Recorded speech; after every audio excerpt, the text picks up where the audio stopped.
तो आज हम चैप्टर स्टार्ट करेंगे इलेक्ट्रोस्टैट, राइट। तो आप सबसे पहले काम करिए, नोट्स उठाइए अपना, और दो बुक जो जेईई के स्टूडेंट्स हैं, दो बुक जो हम लोग क्लासरूम में यूज़ करते हैं, एरोडो एंड एचसीवी, आप अपने पास रखें सो दैट जब भी हमें न्यूमेरिकल सॉल्व करने होंगे मैं आपको बताता जाऊँगा तो हमारा टाइम सेव होगा उससे। क्लियर? ओके, स्टार्ट करते हैं इलेक्ट्रोस्टैट।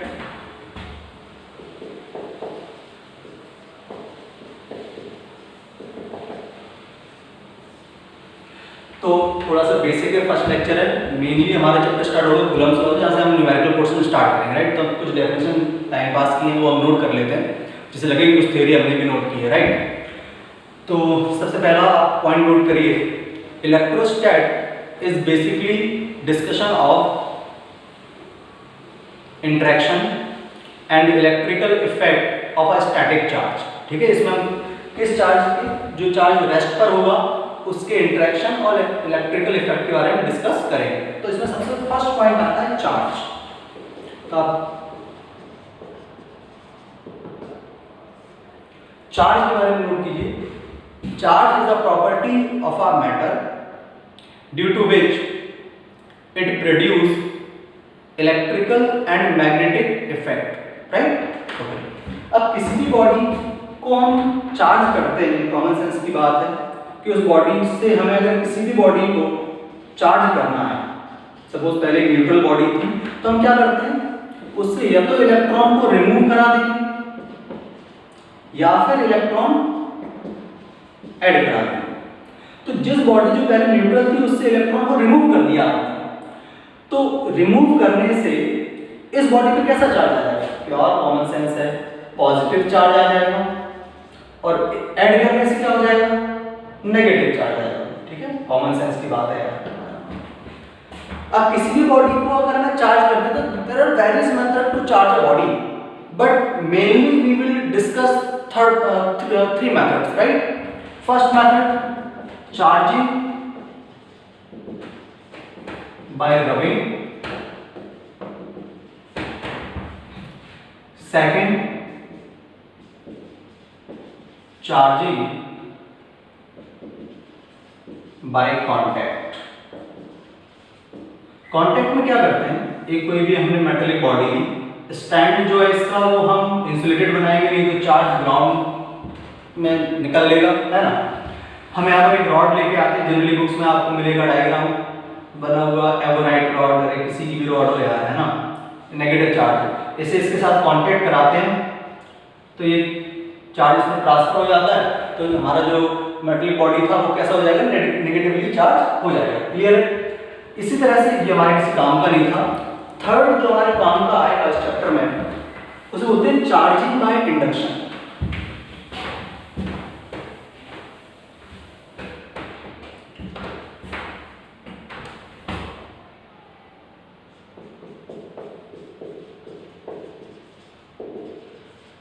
चार्जिंग बाय इंडक्शन, इसमें हम क्या करते हैं कि जिस बॉडी को चार्ज करना है ना, उसको ऐसे अरेंज किया, अगेन वही इंसुलेटेड स्टैंड, एक रॉड लेते हैं, वही एवोनाइट रॉड यार, और इससे इसके साथ कांटेक्ट नहीं कराते, तो क्या होगा, ये जो न्यूट्रल बॉडी थी हमारी,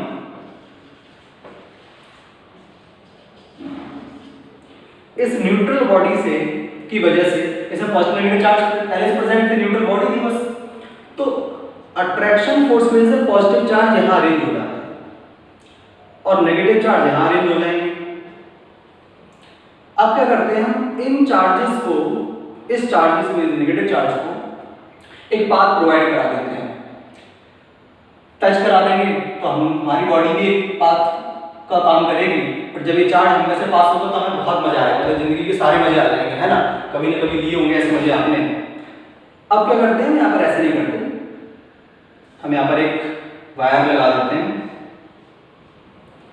ग्राउंड, ये जो सिंबॉलिक प्रेजेंटेशन होता है ग्राउंड का होता है कि हमने इस वायर को इस कनेक्शन को ग्राउंड से कनेक्ट कर देंगे, राइट। तो ये सारे इलेक्ट्रॉन कहाँ चले जाएंगे? ग्राउंड में चले जाएंगे, और फिर बाद में पॉजिटिव चार्ज डिस्ट्रीब्यूटेड हो जाएगा इस बॉडी पर। तो देखो एक बॉडी हमारी जो थी वो इंडक्शन की वजह से चार्ज होती है। क्लियर? ओके, तो आप नोट कर लो इसे आगे। किसी भी आइसोलेटेड सिस्टम के लिए चार्ज जो है वो कंजर्व होता है। Isolated system not body, isolated system के लिए चार्ज कंजर्व होता है। जैसे एक हमारा कोई सिस्टम था, उसमें ऐसे 3 बॉडी लेते हैं, इस पे 6 कूलम चार्ज है, +6 कूलम, इस पे -3 कूलम, इस पे 2 कूलम चार्ज है। अब इसमें कुछ टाइम के बाद कुछ प्रोसेस जो भी है उससे में कोई लेना देना नहीं है। जो फर्स्ट बॉडी थी इस पे चार्ज लग गया 4 कूलम, इस पे जो चार्ज था वो 2 कूलम आ गया। जो थर्ड बॉडी हमने यहाँ बनाई हुई थी, इस पे चार्ज कितना रह जाएगा, तो यहाँ कितना हो गया 6 2 8, ये 5, यहाँ कितना हो गया 6, तो यहाँ पे क्या जाएगा -1 coulomb. Clear, pure common sense. Okay, आगे एक पॉइंट और नोट करें, जैसे बुक में आपको मिलेगा quantization of charge. Full time pass है, ध्यान से समझे आप इस बात को। यार एक बात बता, किसी भी बॉडी को अगर हम चार्ज करते हैं तो या तो इलेक्ट्रॉन देंगे या इलेक्ट्रॉन उसमें ऐड करेंगे, तो उस बॉडी में जो भी चार्ज आएगा वो कैसे आ सकता है। इससे अगर हमने इलेक्ट्रॉन रिमूव कर दिए, सपोज n इलेक्ट्रॉन, तो इस पर जो चार्ज आएगा Q, कैपिटल Q से डिनोट कर देते हैं, कैपिटल Q, वो चार्ज क्या होगा Ne। हम ये बोल सकते हैं कि where n is a set of integer, मतलब सिंपल वर्ड्स में n कैन बी 1 2 3 4, ऐसा ही हो सकता है 1.2 1.4, ऐसा होने का कोई चांस नहीं, कॉमन सेंस की बात है। क्या हो जाएगा, इसे बोलते हैं क्वांटाइजेशन ऑफ चार्ज। कोई परेशानी, क्लियर, आगे।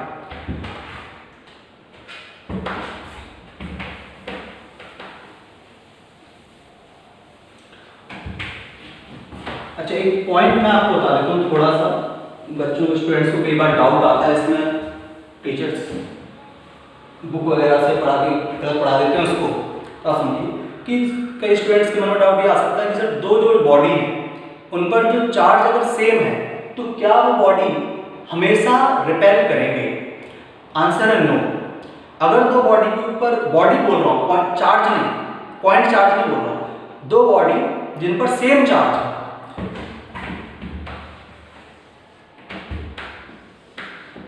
इस पे चार्ज है Q1 और इस पे चार्ज है Q2, पॉजिटिव चार्ज ले लेते हैं ऐसे हम, और इस पर भी पॉजिटिव चार्ज ले लेते हैं, राइट। बट साथ में ये कंडीशन दिया हुआ है कि Q1 is much much larger than Q2। तो इस कंडीशन में क्या होता है कि ये दोनों बॉडी पॉजिटिव चार्ज है, उसके बाद भी इन दोनों में जो फोर्स लगेगा वो अट्रैक्शन इन नेचर होगा। कैसे अट्रैक्टिव इन नेचर होगा समझते हैं थोड़ा सा। इसके बारे में और हम काफी डिस्कशन करेंगे इलेक्ट्रोस्टैट 2 में, है ना, काफी डिटेल डिस्कशन होगा, तो बहुत ज्यादा फील आएगी इसमें। अभी आप समझो कि ये जो पॉजिटिव चार्ज है इस चार्ज बॉडी को रिपेल करेगा, उसकी वजह से फोर्स लगेगा इस डायरेक्शन में, फोर्स F1 नाम दे देते हैं। बट ये जो पॉजिटिव चार्ज होगा इसकी वजह से यहाँ पर क्या इंड्यूस हो जाएगा, सोच कर देखो, नेगेटिव चार्ज, और यहाँ पर क्या हो जाएगा पॉजिटिव चार्ज। बट ये नेगेटिव चार्ज यहाँ पर इंड्यूस हुआ वो इस चार्ज से कम सेपरेशन पर है, जबकि जो पॉजिटिव चार्ज इंड्यूस हुआ वो ज्यादा सेपरेशन पर है। तो इस बॉडी पर जो इंड्यूस्ड फोर्स लगा वो ओवरऑल किस डायरेक्शन में लगेगा, इस डायरेक्शन में लगेगा। और इस बॉडी में जो रिपल्सिव फोर्स लग रहा था वो कहां लग रहा था, इस डायरेक्शन में लग रहा था। अब इंड्यूस्ड फोर्स बहुत ज्यादा होगा, क्यों, क्योंकि Q1 का अमाउंट Q2 से बहुत ज्यादा है। तो इस बॉडी पर जो ओवरऑल फोर्स लगेगा वो कैसा फोर्स आएगा, अट्रैक्टिव इन नेचर होगा। Got my point, okay. हाँ, अगर दो पॉइंट चार्ज होते सेम नेचर के तो फिर उनमें हमेशा कैसा फोर्स लगता, रिपल्सिव फोर्स लगता।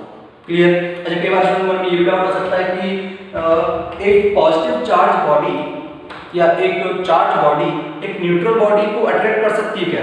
आंसर है बिल्कुल कर सकती है। जैसे प्रैक्टिकल लाइफ में भी हम देखते हैं कि हमने कोई भी बॉडी लिया, ऐसे लिया, इसको यहाँ रब किया और हम एक पेज को टच कराते हैं, किया होगा बचपन में यार कई बार, तो क्या होता है, क्या वो पेज इसके ऊपर अट्रैक्ट होता है। अब पहले से तो न्यूट्रल था ना, ठीक, तो आज का भी आंसर क्या है, यस, ओके। अब आगे हम पढ़ते हैं इस चैप्टर का main first topic, first portion, जहाँ से हमारे लिए एंट्रेंस एग्जाम के क्वेश्चंस आते हैं और हमारा चैप्टर भी जनरली स्टार्ट यहीं से होता है। अभी तक तो हम है ना बेसिक बेसिक बातें कर रहे थे। तो सबसे पहले आप हेडिंग नोट करो, कूलाम्ब फोर्स।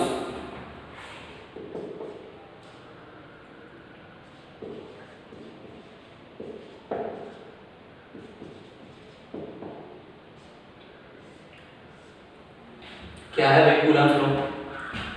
कि दो चार्ज हम लेते हैं, सपोज Q1 और Q2।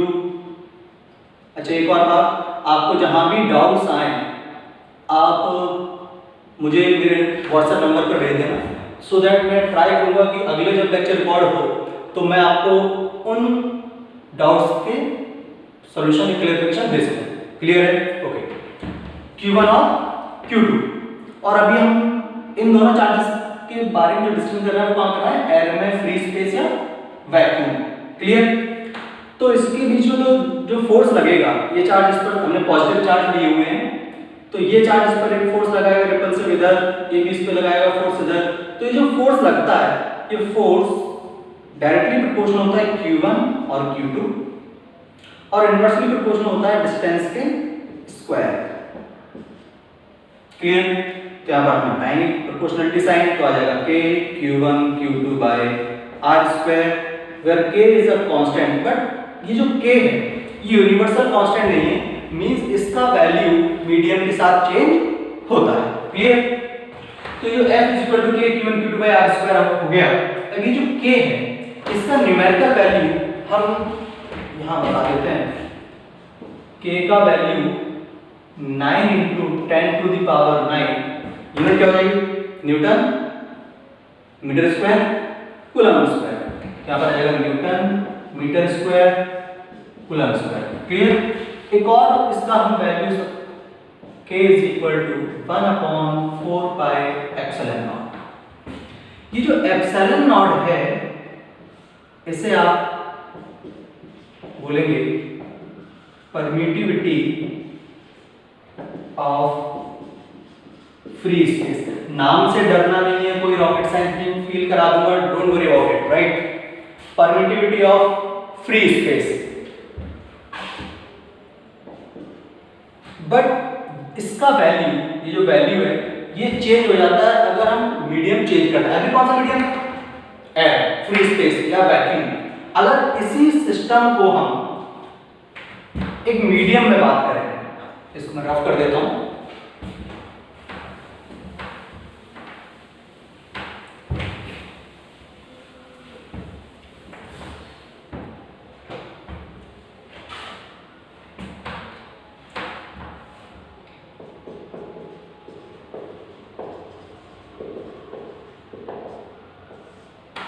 तो एक चार्ज यहां पर Q1, दूसरा चार्ज यहां पर Q2।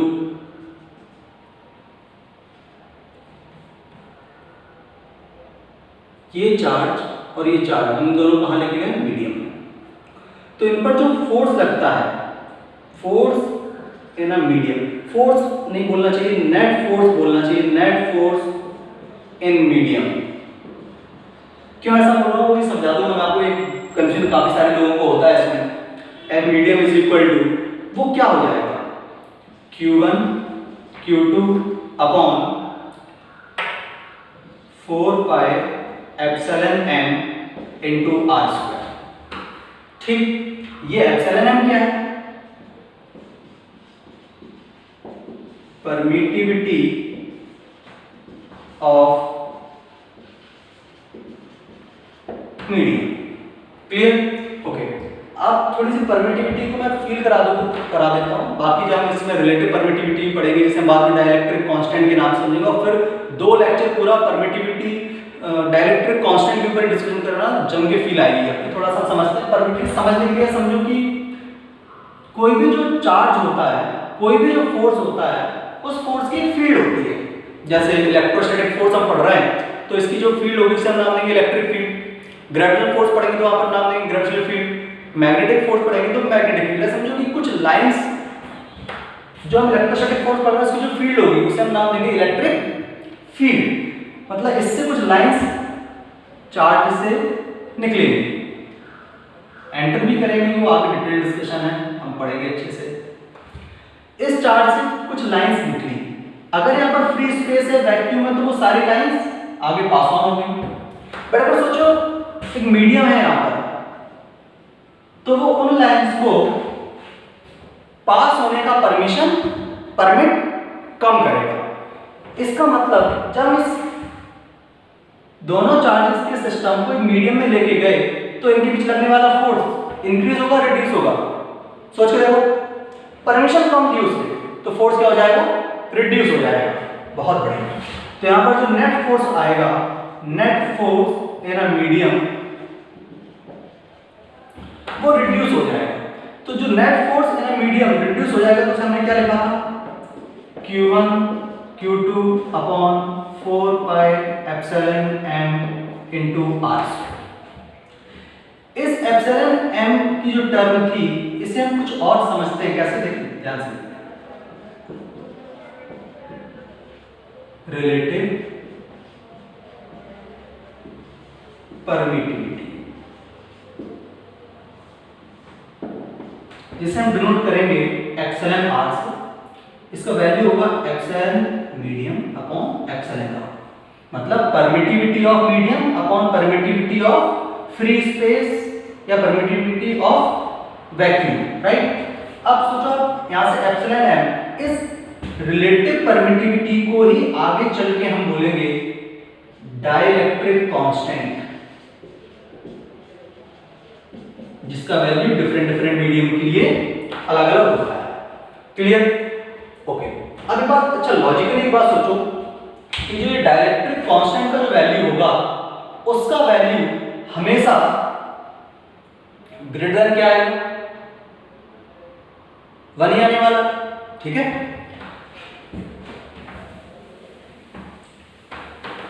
तो ये जो हमारा फोर्स था F net force in a medium, ये क्या हो जाएगा? Q1 Q2 upon 4 pi epsilon not epsilon r into r square. अब ये पूरी वैल्यू, ये क्या है? क्या ये फोर्स तो हम पहले देख चुके थे। ये फोर्स कहां पर है? दो चार्ज के बीच में है। क्या एयर में था?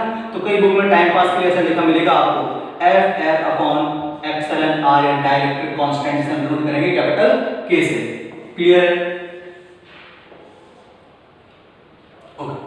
बट इसमें जो एक मिसकंसेप्ट आ जाता है, उसे मैं आपको क्लियर कर देता हूं, उसको समझते हैं अच्छे से। जब हम दो चार्जेस को एयर में रख रहे थे तो उनके बीच में फोर्स लग रहा था, कोई सपोज F1 नाम देते हैं। अब इन्हीं चार्जेस को जब हम मीडियम में लेके गए तो इनके बीच लगने वाला जो नेट फोर्स था वो कैसा हो गया? कम। बट इसका ये मतलब नहीं है कि उनके बीच में जो फोर्स लग रहा था वो चेंज हुआ है। इसका क्या मतलब है, आपको और क्लैरिटी समझाता हूं। सपोज दो चार्ज दिए हमने Q1 और Q2, हमने इन्हें रखा हुआ था एयर में। तो ये चार्ज इस पर फोर्स लगा रहा था, इधर नाम दे देते हैं F1। ये भी चार्ज इस पर कितना फोर्स लगाएगा? इधर सॉरी F1, ठीक। अब ये जो सिस्टम था, इस पूरे सिस्टम को हम एक मीडियम में लेके गए जिसका डाइलेक्ट्रिक कांस्टेंट कुछ है, कैपिटल के अभी न्यूमेरिकल वैल्यू नहीं देते हैं। तो ये चार्ज इस चार्ज पर अभी भी उतना ही फोर्स लगाएगा जितना वो एयर में लगाया था, F1। तो सर ये क्या है? ये नेट फोर्स है, इसलिए मैंने यहां पर बोला हुआ है net force in a medium. अगर कभी आपसे पूछा जाए force applied by second charge at first charge only, then it will remain same like air, उतना ही रहेगा। एक्चुअली होता क्या है कि जब आप किसी मीडियम में लेके जाते हैं तो उस मीडियम के भी क्या प्रेजेंट होंगे? पॉजिटिव नेगेटिव चार्ज उसमें भी, तो वो भी इंड्यूस हो जाएगा। और वो इंड्यूस होने की वजह से इस चार्ज पर एक इंड्यूस्ड फोर्स लगाएंगे, जिसे हम बोलेंगे फोर्स ड्यू टू मीडियम। अब वो इधर ही क्यों लगा, कैसे लगा, और मैं आपको समझाऊंगा अभी। एक्चुअली यहाँ पर वो इंड्यूस हो जाएंगे, इंड्यूस होने उनका डिस्ट्रीब्यूशन सिमेट्रिक होता अगर ये चार्ज नहीं होता, बट इस चार्ज की वजह से यहाँ पर जो डिस्ट्रीब्यूशन होता है चार्जेस का वो अनसिमेट्रिक हो जाता है। तो नेगेटिव चार्ज का यहां पर डेंसिटी ज्यादा हो जाता है और यहां पर कम। तो ये नेगेटिव चार्ज इस पॉजिटिव चार्ज को क्या करेंगे, इधर अट्रैक्ट करेंगे और इधर भी अट्रैक्ट, बट नेट फोर्स कहां बचेगा, इधर। क्लियर? तो इस पर जो नेट फोर्स होगा F नेट, वो क्या हो जाएगा, F1 minus force due to medium. Suppose कभी हमें force due to medium calculate करना पड़ जाए तो हम क्या करेंगे, F1 force in air minus net force in medium, तो क्या हो जाएगा F1। अब नेट फोर्स इन मीडियम क्या है, F air upon epsilon r, तो याद रखेंगे, हम कॉमन लेंगे तो हम यहां पर ऐसे लिख सकते हैं F air 1 minus 1 upon K या एप्सिलॉन आर।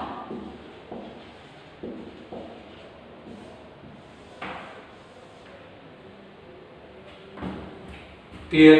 तो आप नोट कर लीजिए इसे। अब इस पर हम न्यूमेरिकल काफी सारे डिस्कस करते हैं। Clear?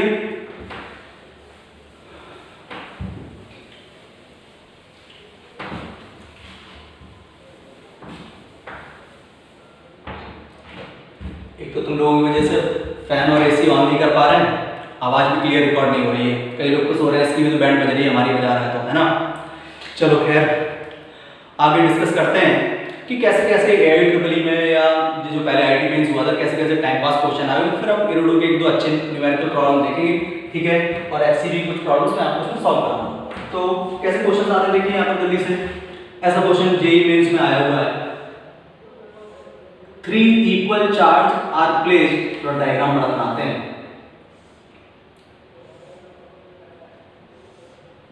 Three equal charges are placed at the vertex of an equilateral triangle. Then find out the force applied by other charge at any one of them charge.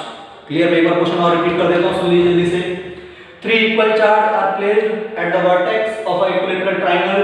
Then find out the force applied by the other charge at any one of them charge.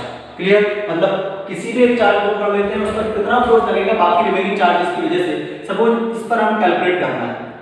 तो एक बात तो समझ में आ गई हमें कि जो इलेक्ट्रोस्टैटिक फोर्स होता है वो सेंट्रल फोर्स होता है। ये क्या बात आ गई, सेंट्रल फोर्स मतलब उन दो फोर्सेस को जो ज्वाइन कराने वाली लाइन होगा उसी के अलोंग को फोर्स लगेगा। मतलब ये चार्ज इस पर जो फोर्स लगाएगा क्या वो इसके अलोंग लगाएगा। इक्विलेटरल ट्रायंगल है तो साइड हम ले लेते हैं ए, एंगल कितना हो जाएगा 60 डिग्री। कई लोग तो कंफ्यूजन में 60 डिग्री कहां से आ गया, है ना। ये चार्ज इस पर कहां फोर्स लगाएगा, ऐसे लगाएगा। अच्छा, अब फोर्स कैसी क्वांटिटी है हमारी, वेक्टर क्वांटिटी। क्लियर? अब दो वेक्टर, अच्छा ये जो फोर्स होगा इस फोर्स का मैग्नीट्यूड क्या होगा, k q² upon a square, इसका भी k q² upon a square. तो दो वेक्टर का रिजल्टेंट ही तो उसका लगने वाला नेट फोर्स है। तो आप क्या अप्लाई कर सकते हो रिजल्टेंट कैलकुलेट करने के लिए, √a² + b² + 2ab cos theta. Clear? या फिर दो वेक्टर जिनका मैग्नीट्यूड सेम है तो नेट फोर्स के लिए हम क्या लिख सकते हैं, आप सब लोग अच्छे से जानते हो नेट फोर्स इक्वल टू क्या लिखेंगे, 2 वेक्टर नहीं लगाना चाहिए, मैग्नीट्यूड की बात करते हैं, डायरेक्शन हमें दिख रही है 2f cos θ/2। क्लियर? आप सब जानते हैं √a² + b² + 2ab cos θ करेंगे तो क्या करना पड़ेगा, a और b इक्वल है तो √a² + a² + 2a * a * cos θ। ठीक है, तो फिर इसमें से 2a² कॉमन ले लेंगे तो ब्रैकेट में क्या रह जाएगा 1 + cos θ। फिर 1 + cos θ में क्या लेंगे cos 2θ का फार्मूला लगाएंगे, that is 2 cos² θ/2 - 1 1 cancel out हो जाएगा और ये सारी क्वांटिटी बाहर आ जाएगी। ठीक, पहले मैं करा चुका हूं, बस ऐसे बता रहा हूं। तो नेट फोर्स क्या हो जाएगा इस पर 2 * kq² upon a² cos θ/2 means cos 30 का वैल्यू √3/2। तो नेट फोर्स क्या हो जाएगा √3 kq² upon a²। Full time pass question है बट ऐसे जेईई मेंस में पूछ लेते हैं, एडवांस में कैसे आएंगे वो क्वेश्चन अभी हम देखेंगे। क्लियर? आगे बढ़ते हैं। अब ये 3 चार्ज थे, 4 ले लो, ये भी पूछा हुआ है, हर बुक में मिलेगा ऐसे टाइम पास क्वेश्चन, आपको मैं भी करा देता हूँ 2-4, फिर एक तो अच्छे क्वेश्चन करते हैं। हमने क्या किया, एक स्क्वायर ले लिया, उस स्क्वायर पर 4 चार्ज लिए, ऐसे रख दिए इक्वल चार्ज। कई लोग सोच रहे हैं इक्वली क्यों ले रहा है, आप अलग अलग भी ले सकते हो, उसमें कोई रॉकेट साइंस में एक लेके बता भी दूंगा यार। तो किसी भी एक चार्ज पर नेट फोर्स कैलकुलेट करते क्वेश्चन ही बन जाएगा। मेरी स्पीड ज़्यादा तो नहीं हो रही है। If we place 4 equal charge at the corner of a square, then find out the force at any one of them charge. Clear? Okay, तो यहाँ पर क्या हो जाएगा, ये चार्ज इस पर कहाँ फोर्स लगाएगा, इधर ऐसे, ये चार्ज इस पर फोर्स कहाँ लगाएगा, इधर। कितना मैग्नीट्यूड ले लेता हूँ, k² और ये चार्ज कहाँ फोर्स लगाएगा,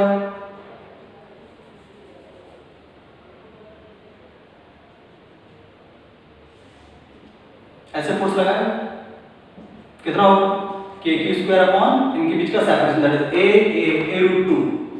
क्लियर? अच्छा, ये दोनों वेक्टर सेम मैग्नीट्यूड के हैं, तो इनका रिजल्टेंट कहाँ होगा, कि इस लाइन से 45 डिग्री पर ही रहा होगा, मतलब इन दो का जो रिजल्टेंट है, ध्यान समझना, इसका और इसका जो रिजल्टेंट है वो क्या इसी लाइन के अलावा होगा, मतलब, और इनका रिजल्टेंट क्या होगा, हम कैलकुलेट कर लेंगे। तो नेट फोर्स जो होगा, क्या उसे हम ऐसा लिख सकते हैं, ध्यान समझें, 2kq² upon a² cos 90/2 plus kq² upon a√2 का स्क्वायर। ध्यान से देखिए इसको, क्या ऐसा हम लिख सकते हैं, अच्छे देखो, कोई डाउट हो मुझसे पूछो, मतलब आगे के लिए रखें उसको, ठीक है। तो यहाँ पर क्या हो जाएगा, समझ आया, मैं एक बार फिर बता देता हूँ, ये दोनों चार्ज, दोनों फोर्स सेम थे, तो इनका जो रिजल्टेंट आएगा 45 डिग्री पे जाएगा, तो दो वेक्टर सेम, उनका रिजल्टेंट निकालने का तरीका तो सिंपल से ही हम जानते ही, 2f cos θ/2, क्योंकि अभी दोनों के बीच एंगल कितना था, 90।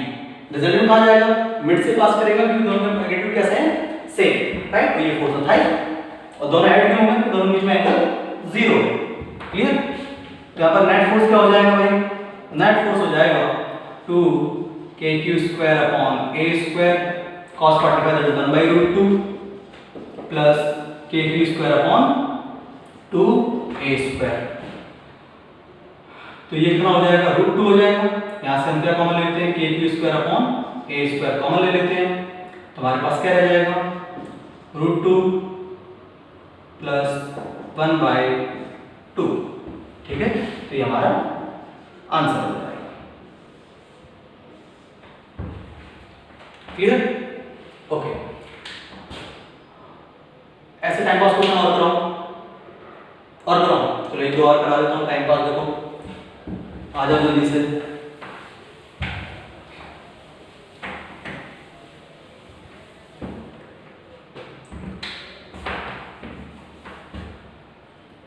ऐसे क्वेश्चन मिल जाएंगे कुछ, आप बहुत सारे मैकेनिक्स इन्वॉल्व हो जाएगी, मैथ्स इन्वॉल्व हो जाएगा। मैं आपको देखो रीजन पर एक, यहाँ पर एक चार्ज रखा 1 कूलम, यहाँ पर रखा 2 कूलम, फिर 3 कूलम, 4, और ऐसा लेके चले गए कहाँ तक, ऐसा लेके चले गए हम लोग, जो suppose coulomb metre,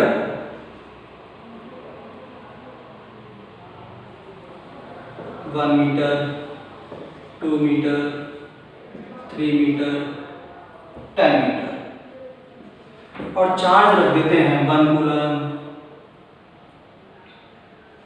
2 coulomb, 3 coulomb, 10 coulomb.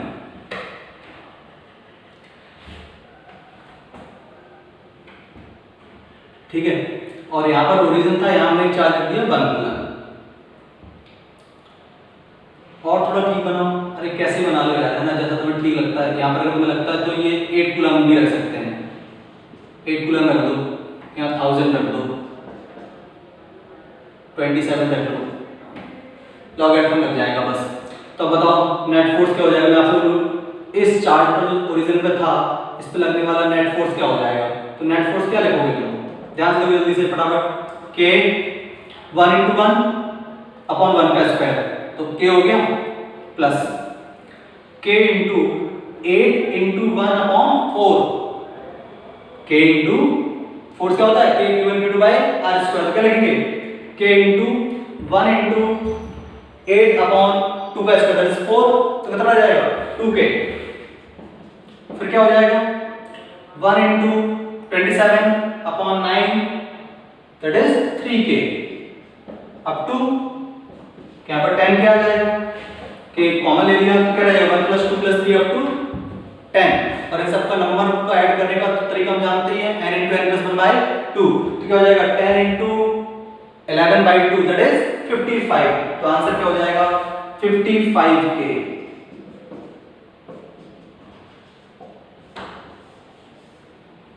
Clear है? कोई परेशानी? ओके, आगे बढ़ते, नोट कर लीजिए।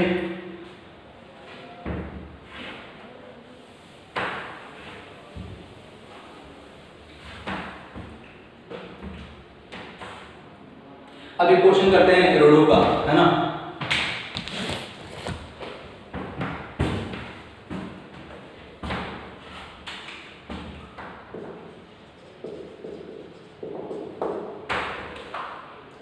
एरोडो का थर्ड है आई थिंक, हाँ इलेक्ट्रॉनिक थर्ड पोर्शन है।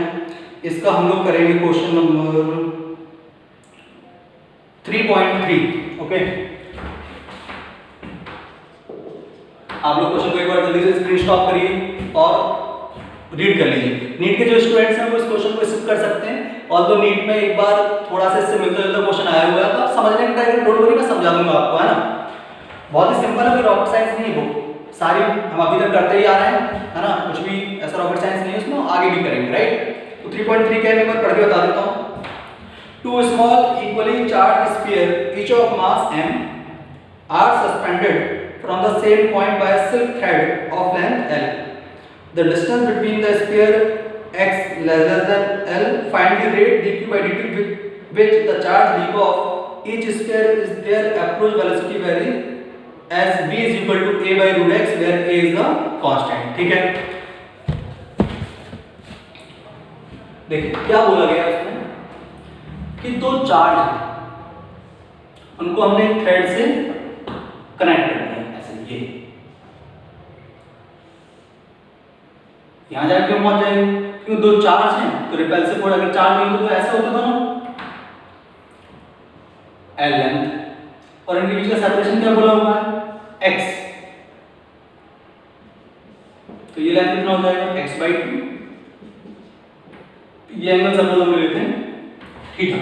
अब जाहिर सी बात है, बॉल से अगर चार्ज लीक होगा तो जो इक्विलिब्रियम के लिए जो एंगल था वो भी चेंज हो जाएगा, मतलब ये अप्रोच करेंगे तो v किस रेट से अप्रोच कर रहा है वो अपने को बताया गया है, v is equal to a by root x।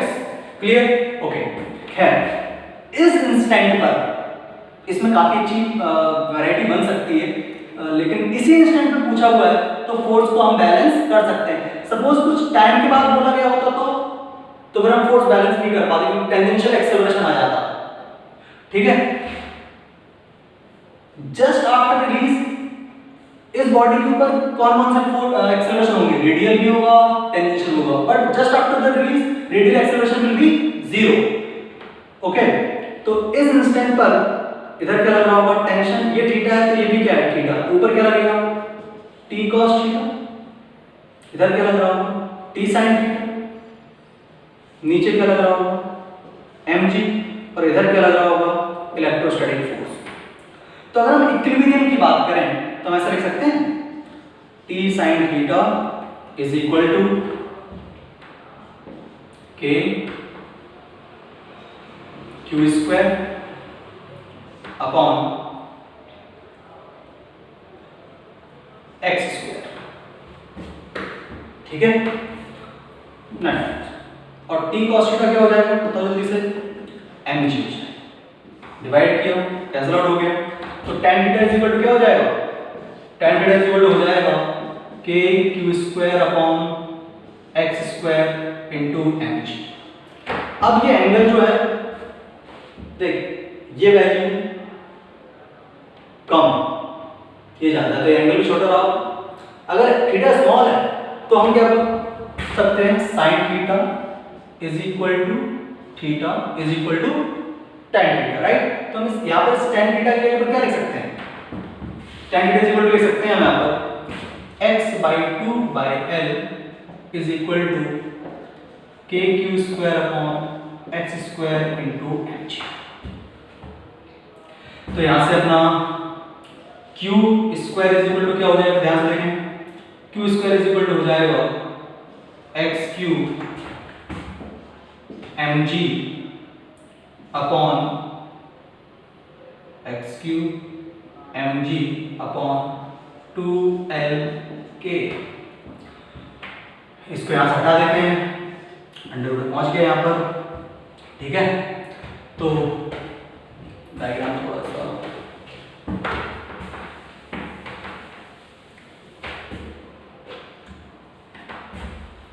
dq/dt करेंगे हम, तो dq/dt क्या हो जाएगा यहाँ पर, ध्यान से देखें, बाकी तो कांस्टेंट ही है ना। तो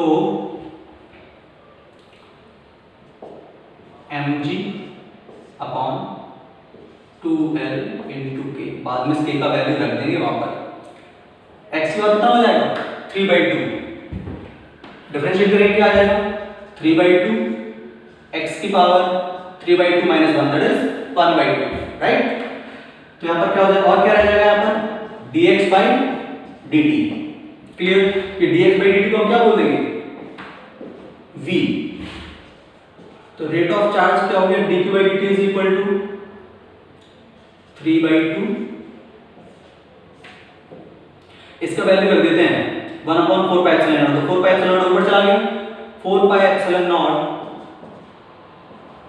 mg upon 2L into x की पावर 1/2 इंटू v।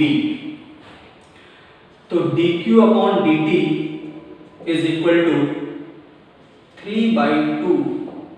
ये जो वैल्यू है क्वेश्चन में ऑलरेडी गिवन है कि ये a के इक्वल है, जो कांस्टेंट है, तो a आ जाएगा, इसने इसको उड़ा दिया यहां से, तो बचा क्या, 2πε0 mg अपॉन, सिंपल,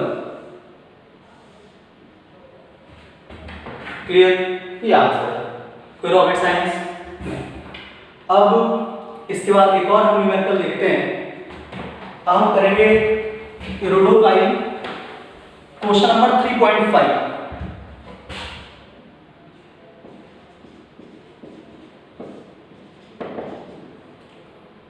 चलो ये नेक्स्ट नंबर देखते हैं, ठीक है। आप क्वेश्चन रीड करके आना, आपको अगर याद हो तो मैंने सर्कुलर मोशन में क्वेश्चन कराया हुआ था, वो क्वेश्चन रिवाइज करके आएंगे तो आपको वो क्वेश्चन बहुत इजी लगे। कुछ भी नहीं है कि हमने क्वेश्चन किया था कि एक स्ट्रिंग को हम ऐसा लेते हैं, इस स्ट्रिंग को किसी भी एंगुलर वेलोसिटी से जब हम घुमाते हैं तो इसमें एक टेंशन प्रोड्यूस होता है। फिर हमने यहाँ पर आर लिया होगा, ऐसा डायग्राम बनाया होगा, टेंशन टेंशन ऐसे, ये एंगल डी थीटा, ये भी डी थीटा टी, तो ये डी थीटा ये भी डी थीटा हो जाएगा, तो ये वाले कैंसिल आउट हो जाएंगे, तो नेट डाउनवर्ड डायरेक्शन फोर्स कितना हो जाएगा, 2t sin डी थीटा, और इसके सेंट्रीफ्यूगल फोर्स कितना लगेगा, dn ओमेगा² इनटू r। ये आप रिवाइज करके आना, okay. Bye bye, take care.